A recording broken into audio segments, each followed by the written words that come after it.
You're listening to the Chopped Podcast, episode number 17. Totally.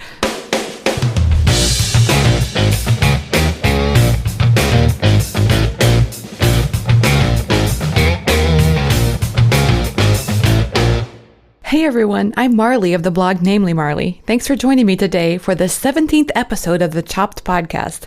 This is the podcast designed for people just like you, bloggers who love food. Each week I'm sharing interviews, thoughts, and stories, everything related to food blogging, so that we can all learn together about what works with food blogging and even a little bit about what doesn't. Today's guest is Kathy Patalsky of the sites Healthy Happy Life and Finding Vegan. Kathy and I are talking social media sharing strategies today, and Kathy is such an expert in this because she's grown her audience through a lot of hard work, dedication, and consistency to over 720,000 followers. Wow, that's a lot. But if you've ever wished you could hear how someone else handles their social media sharing and how they've done it successfully, you'll love this conversation with Kathy. I can't wait to share it with you. One thing that really struck me was that Kathy said how important it is to find a social media sharing process that you enjoy. She makes social media sound like exercise. I don't know if you've heard people talk about this, that, when they say if you don't find joy in it, then you're not going to do it, at least not for long. And that's Kathy's point, is that, the more you can find ways to make yourself enjoy it, then it's not going to be a drudgery. You're actually going to look forward to it. So don't you think that's true of many things? Finding joy is just so important. In fact, I read this quote about finding joy, and I really like it. It's by Pearl S. Buck, the author, and she says, "The secret to joy in work is contained in one word: excellence. To know how to do something well is to enjoy it." I know this from personal experience because Sean and I like to play tennis, and early on when I was first learning, I was frustrated a lot, and I felt a lot more frustration than I felt any kind of joy out on the courts. And although I'm not, ready to play Serena anytime soon, I do know a little bit more about it today, and as a result, when we go out, we have a lot more fun, and I actually look forward to it. It's not this, like I said, it's not a drudgery. So I think Kathy's saying the same thing can be true for social media. We can feel exasperated and overwhelmed by it, but Kathy also shares some tips on how to learn more about it. And you can also learn more from other resources and podcasts too. I happen to like social media marketing. They share a lot about a lot of different social media platforms. And so I think it's a really good resource.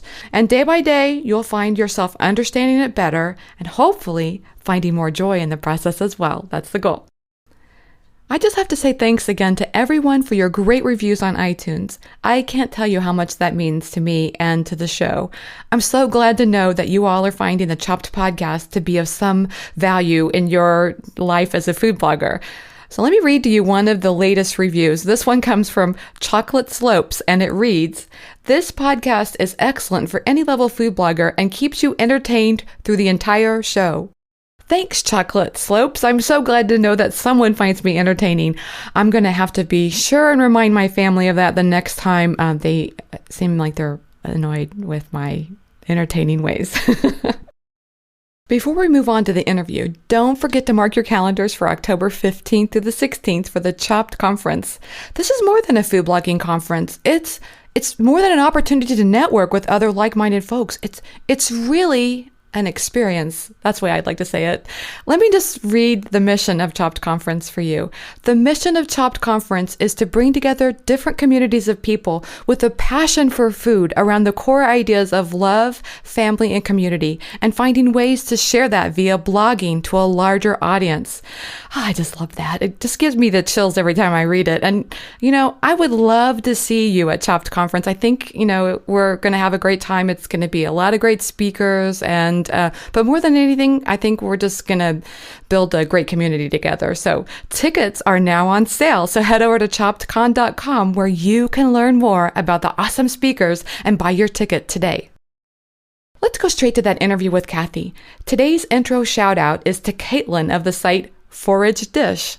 Caitlin says she listens to the Chopped Podcast while on her commute to work. I'm with you, Caitlin. I love listening to podcasts in the car.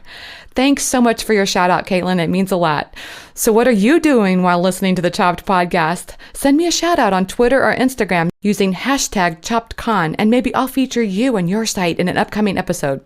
But for today, and in honor of Caitlin, everybody get out your cool rays, start your engines, plug in your phone to the speakers, press play, and let's talk about all things food blogging and so much more. Hey everyone, I'm so excited to have Kathy Patalsky of the site Healthy Happy Life and Finding Vegan on the show today. Kathy, welcome to the Chop Podcast. Thank you. I'm so happy to be here. Well, I'm so happy to have you. You know, we've known each other for a while, and I remember talking to you way back in the day when Finding Vegan was in its infancy, and now it's such a great site, and it's loved by so many people. I can't wait to talk with you about that, and your blog, and your amazing cookbooks, everything. But before I get all carried away with all of that, let's just take a step back and tell everybody what caused you to start your food blog. Well, I started my blog in 2007, I think it was, when I moved to New York City. And in that kind of same year, I dropped out of grad school because I didn't like it. I didn't like the focus I was in. I got married. We did this huge move to New York. I left a full-time job that I loved, and I was kind of just in this huge transition phase, and I was like, what am I going to do? Yeah. So I started this blog as like a sideline thing, and it was right when blogging was sort of blossoming into a thing. And it just kind of grew into an actual career over many years, trying to acquire people to actually read it. But that's how it got started. Wow, I love that because it seems like it just got started as I'm at this in-between stage of my life and I don't really know what's going on, so I'm going to try this. Yeah, and New York was such an influence for me because there were so many creative people there, and we were dining out at all these amazing restaurants, and I was so into food and the farmers markets, and I was just like, okay, I need a blog about this. Now, did you do some culinary training? No. It was nutrition then. Your background is in nutrition? Yeah, I have lots of nutrition background. My bachelor's is in nutrition and health promotion, but no, I've never been formally culinarily trained. I think I was confused because there's that picture on your site of you with the chef's hat on, and you're in a kitchen. It looks like a professional kitchen. For a contest that I was a finalist in. Wow, that's great though. California Cook-Off, their very first one, and I was a finalist. So. Yeah. And were you vegan at the time when you started your blog then? I was. I went vegan about 13 years ago when I was in college. So yes, I was fully vegan, but there was still a lot of things that have changed since I started my blog. Back in 2007, I still ate honey. I was still buying leather. I just wasn't fully aware of all the littler aspects of lifestyle that involved in veganism. So a lot has changed. Yeah. So have you always been interested in cooking, or is that something that you started, right before you started your blog, or had you been doing that for a while? Yeah, I can remember cooking when I was, 12 years old in my kitchen, just wanting to make dinner for the family. And I was always pulling out cookbooks and reading, cooking magazines and pulling out pages of magazines to make the recipes. So I've always had that kind of culinary passion. I don't know where it really comes from, but yeah, I remember doing that too. I would for some strange reason, I actually like to write out the recipes. I don't know, maybe it was just the feel of my hand on the paper. I don't know what the deal was, but I like to write out recipes by hand. Yeah, my sister recently showed me a photo of a recipe I wrote when I was in junior high. Wow. She sent it to me, and it was for this banana cream pie, and I was like, oh, I think I saw that on your Facebook page. Yes. Yes, that's so cute. That was really cute. It actually looked like a good recipe too. So you've had this desire for cooking a lot of time. This must be then, you must feel really fulfilled to have this be your career at this point. Yeah, it's kind of amazing. I never thought that this would be a career that would be both fulfilling, which it was from the start, but also monetarily fulfilling, and actually I can make a living doing this stuff. Yeah, that is so great. So tell me about your food photography, because did you have any background in photography as well?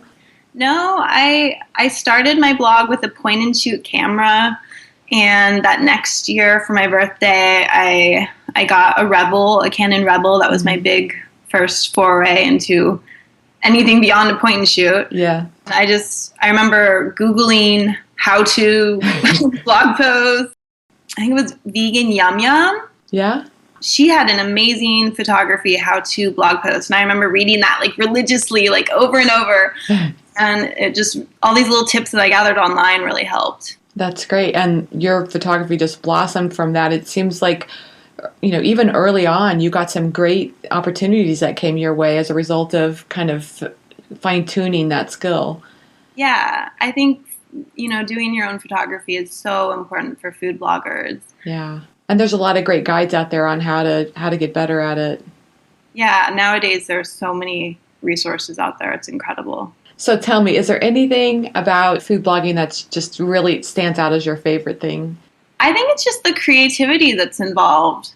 I think it's the fact that I'm my own boss, and I'm just able to create any sort of recipe or blog post or project or anything that comes to my mind. I'm a very creative person, and that's like my favorite thing to do is to write stories and do art and things like that. So it really lets me do those types of things in a way that other people see them, and it's actually influencing other people's lives.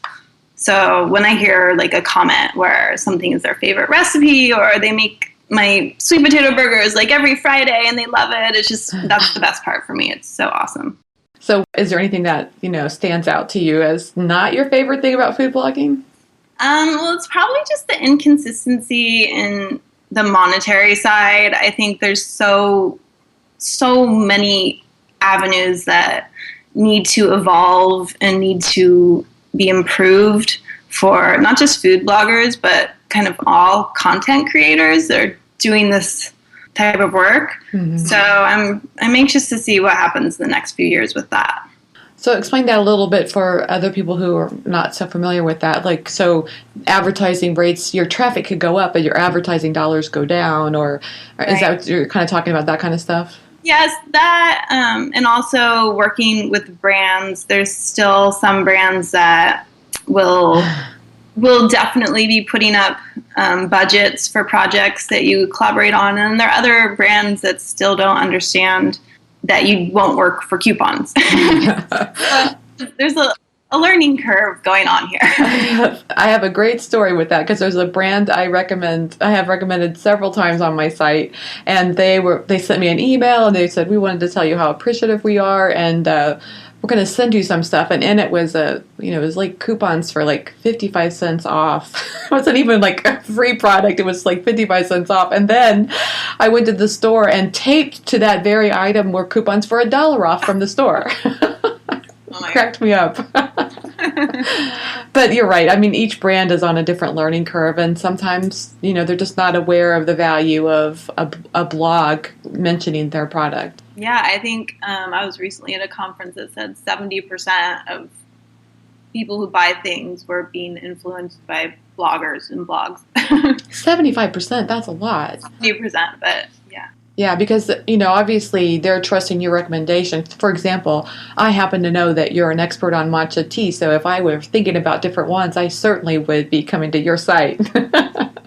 Yes, well, I might actually have a deal with one of my favorite companies. So. Oh, good. See, well, there you go. That's a sign that the industry is moving in the right direction. It's just, like you say, it sometimes takes a little longer than we like. So one of the main reasons I wanted to have you on the show today was to talk about social media strategies, because it's an area that a lot of bloggers struggle with, and you seem to have some great strategies in place. And I was just curious if you could talk a little bit about your particular social media strategy and how you decide to implement that. With social media, my strategy is to always be on it, to kind of consistently be there for the people who are following me. I think that if you're inconsistently posting or, tweeting maybe once every 3 days, I think people will kind of catch on to that and just kind of disregard you as someone who's not active on social media. Mm-hmm. Another thing that I do is I personally do all my own social media. I know a lot of people who will outsource it, and that's great if it works for you and your brand. But I think when you're doing a personal blog, I think it's really important to kind of have that footprint on each of your messages that are getting out there. Social media is hard because you're not getting paid to do it. It does take a lot of time, and it can be very overwhelming with the number of, oh my gosh, there's Twitter, there's Facebook, there's Snapchat, there's Instagram. Now there's Periscope, there's YouTube. It's getting kind of crazy. So I've started to implement some balance in my own life to kind of give myself a day off or set a schedule. Yes. I haven't done these yet, but I'm kind of starting to think of it. Balance is so important. But that consistency is so key. Are there any tools that you use to help you with like your social media sharing? You mean like Hootsuite? Yeah. No, I don't use any of those. I just use my phone. So you're on there a lot then, because you're definitely sharing like on Twitter and Facebook, and it seems like Instagram. Yeah. Fairly consistently. Yeah. And not just for your site, but also for Finding Vegan as well. Yep. Yes. and you have quite a large following, so that leads me to another question, and that is, do you think it's helpful that people know that you are a niche? Or niche, however we say that. In other words, people know when they go to Finding Vegan or when they go to Healthy Happy Life that there's going to be a lot of great vegan recipes. And do you think that's really helped grow your audience? That they know that there's like credibility there, or? Well, yeah, that, but also it's tempting to want to be all to everybody. And so it seems to me like you're serving your audience really well. People know what to expect when they come to you, and I'm just curious if you think that's maybe helped. Yeah, for sure. Taking advantage of kind of the vegan niche? Yeah. Yeah, I think it's definitely helped. Whenever someone starts a blog of any sort, one of the first advice tips people seem to give is you really do need to find a niche topic, something that's not just I'm writing about food or I'm writing about fashion, but if you can zone in on, I'm writing food recipes for new moms who have young kids or something like that, I think it definitely helps. It makes sense because when people find themselves in that, interest group as well, then they know, oh, this is the go-to resource for that kind of stuff. Right. Yes. Yeah.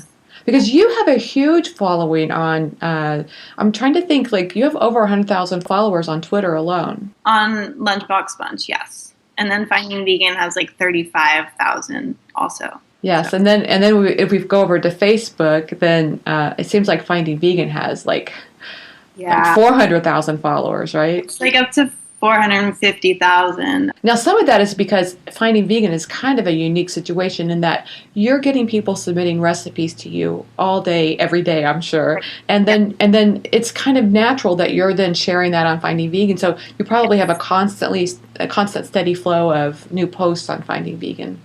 Yep, it's very easy to share content. It's just a matter of doing it because there's so many fabulous posts coming in from the submitters. So that leads me to another question. I hear a lot of people say that there's advantage to sharing other people's content in a way that's got integrity to it. You don't want to be stealing other people's content, but sharing other people's content can be a valuable thing on social media. And I'm just curious if you think that's a good thing to do. It's hugely valuable. When I first started tweeting, I remember thinking, why would I want to share someone else's content? Yeah. 2006 or something when I joined. Why would I do that? I'm just going to promote myself, right? Yeah. Oh, how times have changed. Now all I want to do is promote other people because people get sick of hearing just your stuff. They know what you're doing. They want you to be a resource that's in the know. I can tell them all the cool links that are going on in the vegan world. And these are other great recipes that are popping up. And check out this really cool article. And it's definitely a good idea to be sharing other people's content. And on Facebook, not only is it a good idea to be doing that, but according to what I've experienced, there's something in this mysterious Facebook algorithm that will actually help your Facebook page when you're sharing stuff with other people's content in it. And I'm not meaning like you should never, ever use someone else's photos, ever. Yes. Some people will do it even when like they don't have permission, like those like memes and stuff. They won't even do that because you never know who the photographer was for that. So it's a tricky line to cross. But if you have permission from that person, which all of Finding Vegans, we do have permission to share, and we definitely mention them in the share, it's definitely helpful. Well, one thing I've noticed on Facebook lately is that actually when you share just the link, the photo that populates with it is larger and better than it used to be on Facebook. It is. Yeah, they have like a larger photo space now. Yeah, so it looks so much better. You don't really need to go grab that image. It actually populates one that's pretty nice. It does. It's tricky though because then you're sharing a link and not a photo. Oh, and Facebook likes the photo better? I don't know. I honestly don't know. It's a good question, but I've always figured that they like the photo better, just in my experience, but It's tricky. They're so mysterious. I know. Well, yeah, and even if we did have it figured out, it would change tomorrow anyway. Exactly.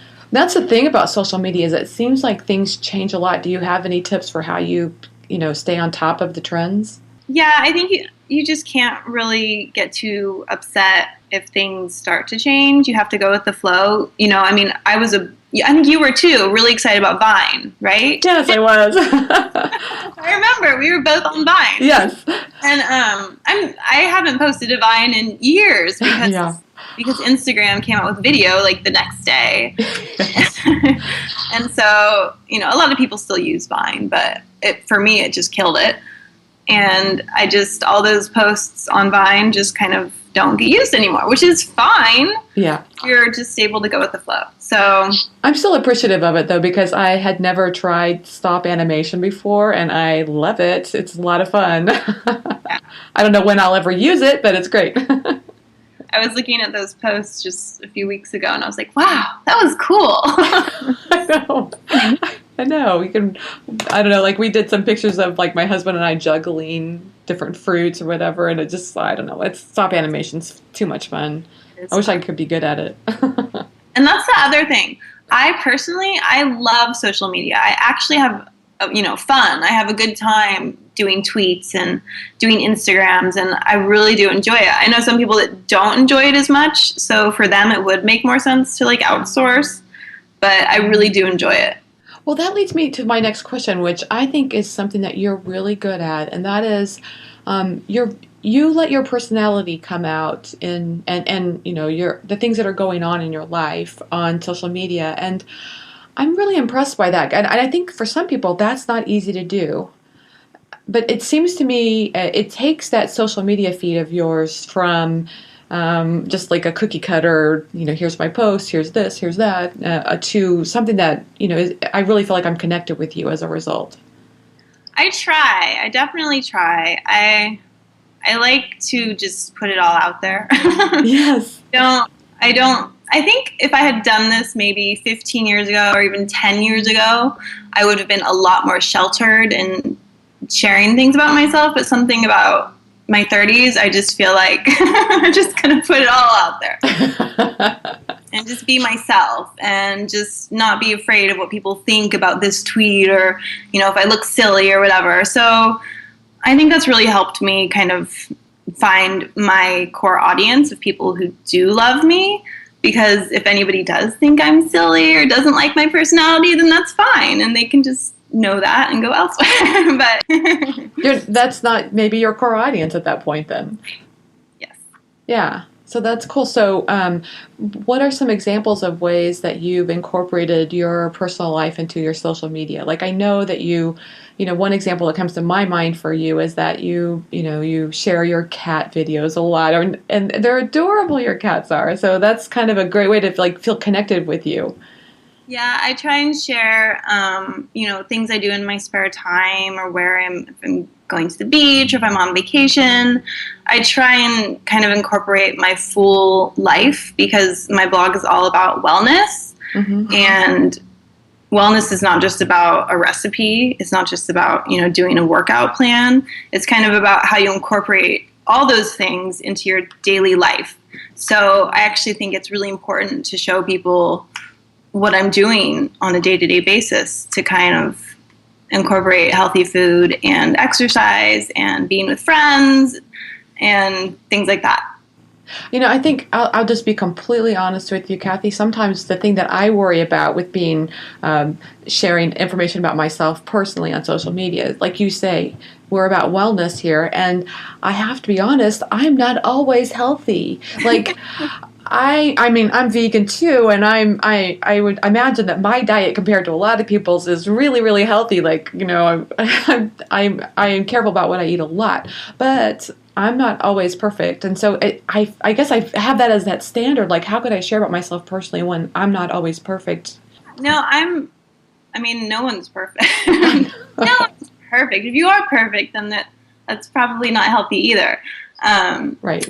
I don't know. I know some people who actually, one of my friends, she recently did a video where she was just like talking about how she didn't eat all the things that were healthy that day, and she was kind of venting about that. And I thought that was a great way to kind of deal with that sort of thing. I don't know. I mean, I'm not perfect, but I don't really dwell on when I'm not eating perfectly. I don't really share it just because, hey guys, I just ate half a pint of ice cream. Check it out. Yeah.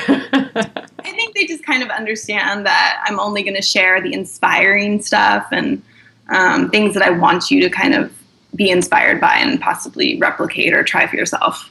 I see. And one of the positive takeaways from that is that we all have these moments where we're eating a pint of, cashew ice cream or whatever, but we recover from that, and we know the next day we're going to go out and go for a walk or go get some exercise in and eat healthier that day. And so that's the overall theme that you want to come is a health and wellness blogger. You want to have come across your audiences, overall, it's like the whole picture is what matters, and that is staying true to that over time. Some people are really good at kind of dealing with the negative side of that in a funny way. I know, yeah. But I'm not. I feel like I have to kind of always be thinking like glass half full, positive. Like I like to share when I'm in that positive mood, in the positive state. So I don't know. Like I couldn't be sitting there eating cookies and then Instagram my cookies. you know? I don't know. Some people are good at that, but I'm not. Well, the thing I've found too with you is like it seems like even when you have shared those times when things aren't going so well, like recently you had to have knee surgery. I was just so pleased to see how many people were so supportive of you during that. Yeah. I felt kind of silly because then everybody was so concerned, and I was really just like stuck in bed for a week, like super bored. I'm just gonna get on social media and tell people that I'm in bed. Yeah. It was nice though. It's nice that people care. But I guess if you're sharing more about yourself personally when those things happen, then I guess it's just about being a little bit more comfortable about sharing about yourself. Yeah, and everybody has their lines that they'll draw. Like I know people with kids who don't want their kids in any part of their blog, where other people are really, public about it. Where for me, the thing that I keep private, which a lot of people have noticed, is I never really talk about my husband. Like I don't put photos of him on my blog anymore, and I don't put photos of him on my Instagram because to me, that it's something that I want to keep really private. Yeah. I actually really enjoyed that over the years, which feels weird because I'm usually such a public person. Right. But everybody has their own little things. Yeah, that's interesting. I'm kind of the same way with my husband on social media. I'll share about my daughter a lot, or my dogs or whatever. But like even on social media, like when it was his birthday recently, I didn't. A lot of people said happy birthday to him, but I wasn't one of those because I told him in person. I didn't really. It felt kind of weird to go online and say that, Right. But I'm not putting down people who do that. I think I admire people who it's just so sweet to see those, personal connections online as well. But I can see both perspectives. So have you worked with any brands on social media at all? Yes. I'm trying to think specifically. There have been a couple in the past. I have an upcoming Twitter party with Dole next week. I never really do like Twitter parties, but I actually have one for my book launch. But usually social media is just embedded from the post. Like if I do a blog post, then I will share it on social media, things like that. Well, I've just seen a lot of different kinds of arrangements for brands. Some people, wanting shout outs or things like that as part of a campaign. I didn't know if maybe you had seen anything like that for yourself. Yeah, no, for sure. I mean, that's when I do the blog posts, they absolutely expect me to do the shout outs on all social media. And I have gotten a couple of requests for like Instagram. If you just want to do an Instagram post, you'll get paid a certain amount of money, but I haven't done any of those because they just feel kind of weird to me. I already share brands on Instagram once in a while, just out of the love of my heart. Yes, because it's one that you love so much, yeah. Right, or that I'm actually eating and I want to tell people what the brand is. Yeah. It's tricky. Let's talk really quickly about video on social media. I know that I've seen your YouTube videos. Have you done any video on Facebook? I know I've heard that's really a big deal right now. Most of my Facebooks are just repeats from my YouTube channel that I've downloaded and then reshared. Mm-hmm. Because you're right, when you are posting video on Facebook right now, it's getting huge views. That will probably change in the future, but I think they're trying to build their video on Facebook. How do you think a blogger could take advantage of that? Could they maybe do a weekly chat with their readers on Facebook, and that might be something that would help them build their audience? Yeah, you can do, I think any video you're putting on Facebook that's interesting to your readers would be a good idea. I think it's just, for me, it's getting past that wall of like awkwardness to try and figure out what they would actually want to see. Yeah. It's like me just like saying, "Hey guys, this book, let's talk." Yeah. Because it's a huge production to do a recipe shoot. You can't just do it. As anybody who's actually dove into that world knows, you have to get your ingredients, you have to set them up, the lighting has to be okay, you have to have good shots. It's a big deal to do a good video. So I know that's it's like an area that I would love to get to in my site, but it is so time consuming and bandwidth consuming. It's just hard to want to take that leap. Yeah. But I love sites that do it. I really do. I think it's great that they, put the time into it, and some of them are just beautiful. Yeah. So I just have to ask you, I know that you're involved in a lot of social media sites. Would you care to divulge which one is your favorite right now? I think I'll always have my heart in Twitter. Yes, you're so good at it. It's minimalist. I just like it. So I would love if you could share a couple of tips on how, your favorite ways of navigating Twitter. Like for me, sometimes when I get on Twitter, it just feels like I hopped in right in the middle of a party and people are talking about stuff and I don't know. It's like hard to get in and figure out how to contribute. Right. Do you have like lists that you created that help you know who's saying what or? No, I'll be honest. I stay in tune with everyone on my Finding Vegan account as opposed to Lunchbox Bunch because I am following 1 million people on Lunchbox Bunch, which helped me get so many people to want to follow me back, which is why I followed that many people. So following people is a good way to get some follow backs. Yes. Okay. Absolutely. Or it was in the beginning. It was years ago when I did it.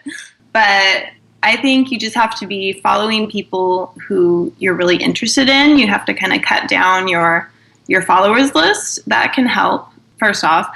And then I think hashtags are a really great way to kind of narrow in on stuff that's going on. Mm-hmm. Also, I'm always using the Twitter search to find if I want to tweet about something, I might search it first to see what someone else has said. Ah, great idea. I very rarely just scroll the timeline and, I'll usually look at it, glance at whatever's at the top just by chance. But I'm normally on Twitter specifically looking for certain conversations or certain people, things like that. Well, and it's great that Twitter now has pictures as well. Right. Yeah, pictures are huge. The Finding Vegan page, I always put a picture with it. And then you can see the timeline just looks so pretty because there's just this picture.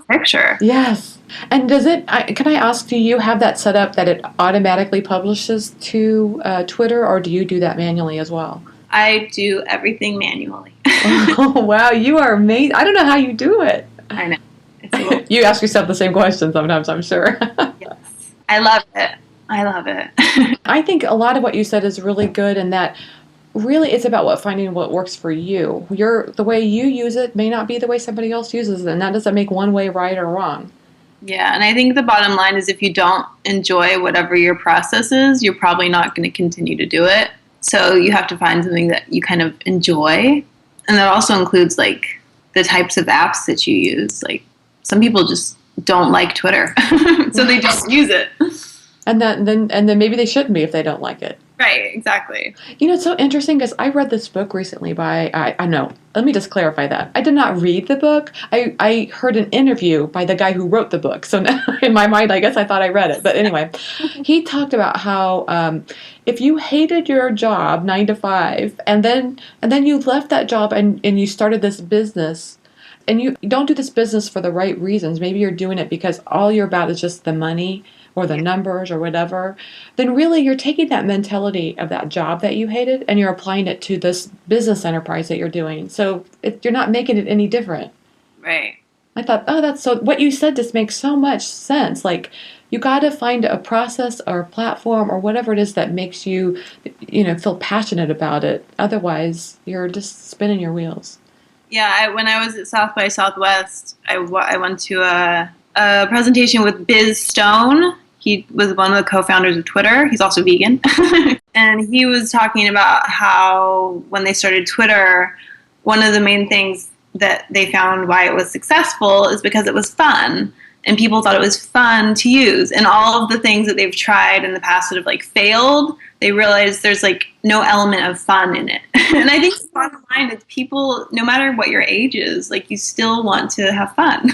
Yeah, that makes so much sense. It totally does. So finding fun is really important. Yeah, just in anything. Yeah. So those are great tips about Twitter. I'm loving that you're sharing that. So if you were talking to somebody who had a brand new food blog, what would be like your best advice to them as far as getting started with social media? If they are kind of uncertain about it, I would tell them to just choose 2 platforms and really focus on those 2, because it can be very overwhelming to try and build your audience in like all of them at one time. Mm-hmm. So I know some people who just love Instagram and maybe love Twitter but don't like Facebook, and maybe just choose a couple and try and build those. And like I said, post consistently. It really does matter when people see what your timelines or, timelines look like.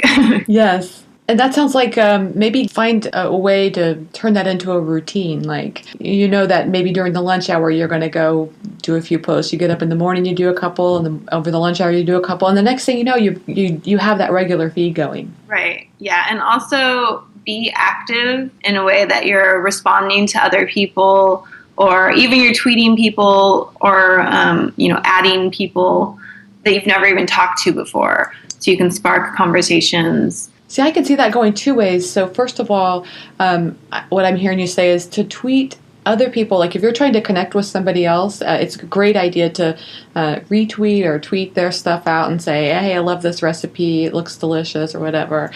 But also when somebody does that to you, to make sure that you send a shout out and say thanks. Right. I think when I do Finding Vegan, 90% of the time, the blogger will say thank you back. And I always think that's so nice. On my personal page, I will usually say thank you, 50% of the time, just because I will always favorite every single tweet that I've read that like matters to me. Yeah. So, if you're getting tons and tons of tweets, it can be hard to thank every single person for like mentioning you. But you should at least favorite that tweet because that still shows up in their notifications. That lets them know that you saw it and you appreciated it. Yeah. Yes. That's great. To me, that's kind of the same thing as a public thank you, because nowadays they have those 2 timelines where the just straight up replies don't show by default in your timeline. You have to like click on that tab. Mm-hmm. You know what I'm talking about? I think so. Say that again.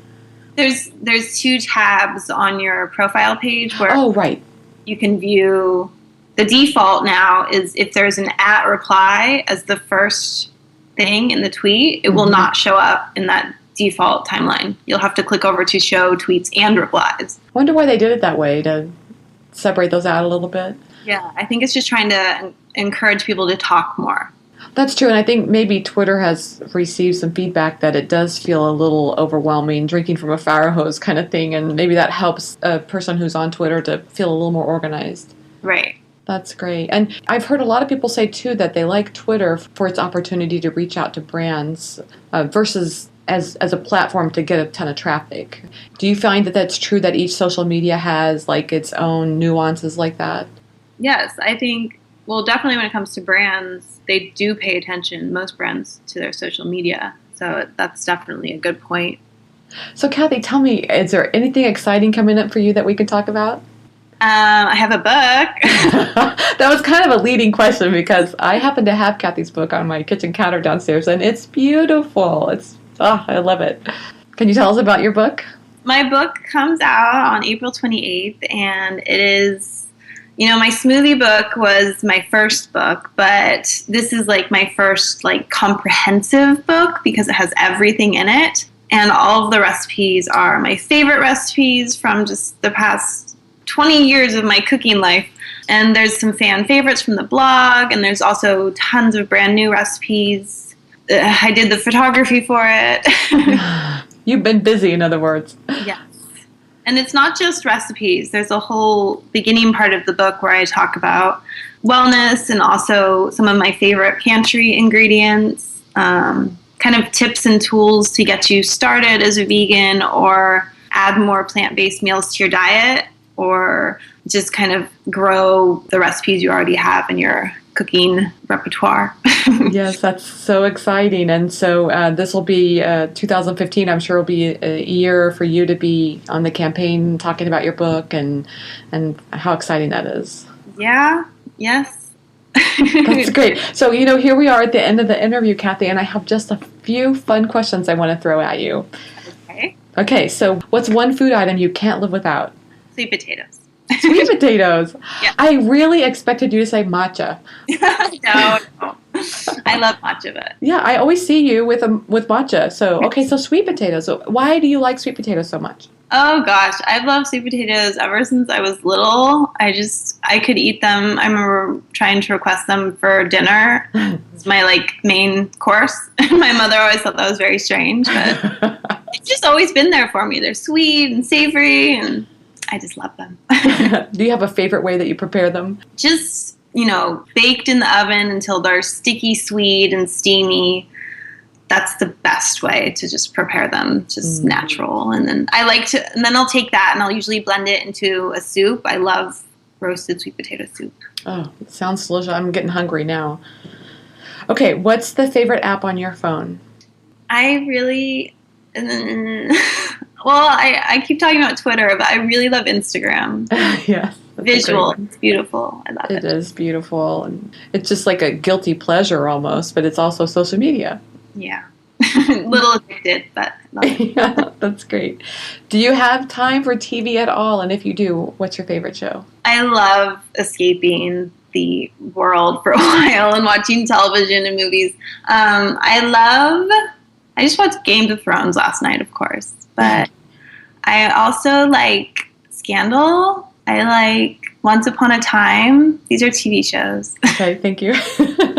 Breaking Bad fan, of course. That was awesome. That was a great show, yeah. Yeah.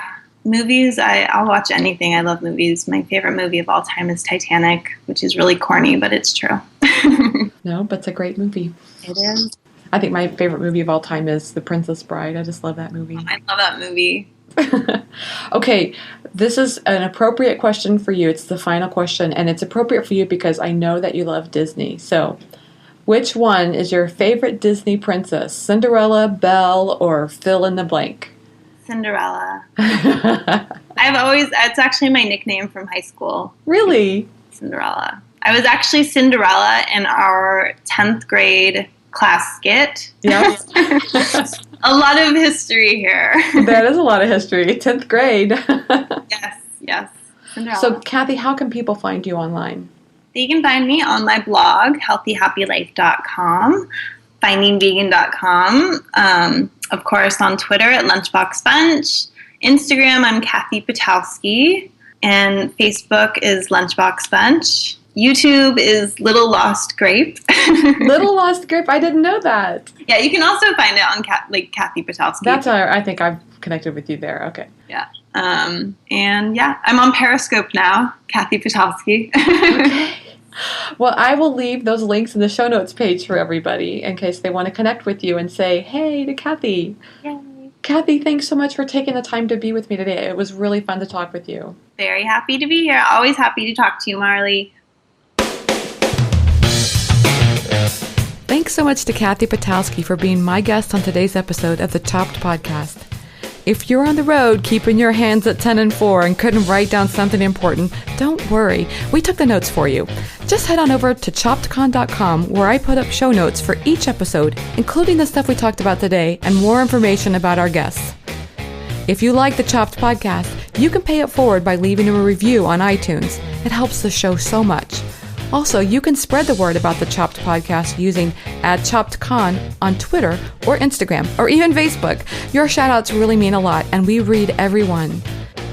You inspire me so much, and I hope today's show was just as helpful and inspirational to you as well. Thanks for listening, and have a great week.